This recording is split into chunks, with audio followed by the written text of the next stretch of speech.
And now we're going to the sacred cow of save money. And in 1971, President Nixon took the dollar off the gold standard, basically took the world off the gold standard, and money was no longer money. So people are no longer saving money. So just to reiterate again, this is $300, what an ounce of gold was worth in the year 2000. So Kim, lift that. Okay. All right, and so this here is 1 ounce of gold in the year 2010, and it's now $1,100. Ugh, and this is why people are working so hard. I can do it, I can do it. Yes, I can do it. Barely. So the big reason I've said in my books for years that savers were losers is very simply because in 1971, the dollar stopped being money, it became debt. Right, Mike? Yeah, the rules all changed in '71. Before then, somebody, when they became working age, they could expect to put away 10% a year, and by the time they got into their 60s, they could retire on their savings account and expect to live off that interest.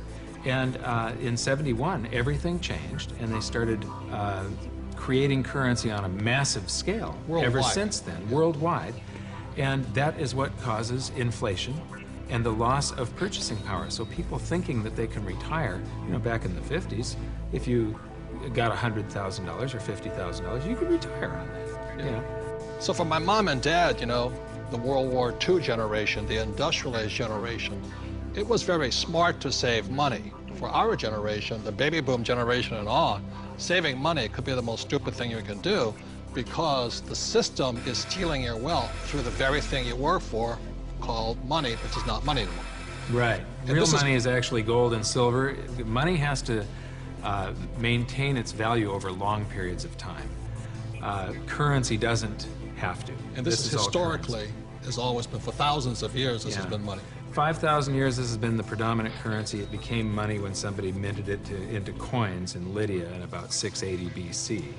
And each unit had the same buying power as the next one. They became interchangeable. So let me ask you this. This printing of money out of just paper, this has been tried before, hasn't it? Many, many, many times, and there's always one result.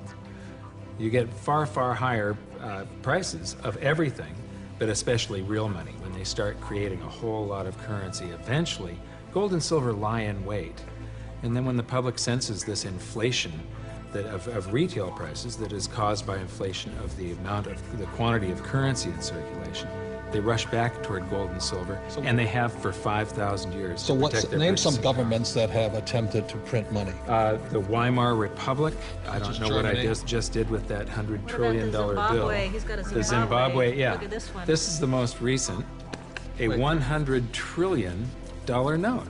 You know, this is the largest note ever printed, 100 trillion. And this was printed in 2000.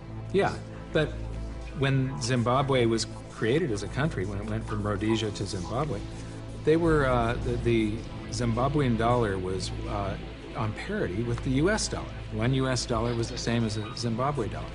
This doesn't buy anything today. It doesn't buy a cup of coffee. What, doesn't even buy a cup of coffee? No. In fact, they have ruined it by putting ink on it. You can't write you can't write a list, so it would have been more valuable at this point if it was blank. Right. See, the Greeks did the same thing when they started clipping coins. They just take the silver off of it. The Romans tried it, the English tried it, the Germans tried it, the Chinese tried it, and now the US is trying it.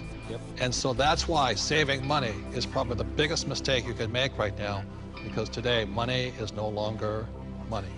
It's now debt. I can vouch for that because my leg is now numb. So all currencies throughout the world are in trouble, the same way this Zimbabwe dollar is in trouble. And that's the problem with saving money. After 1971, it was no longer money. More than 70% of all the currency on the planet is US dollars. If the US dollar goes, the world goes with it. I'm preparing by getting fully diversified. I buy both gold and silver.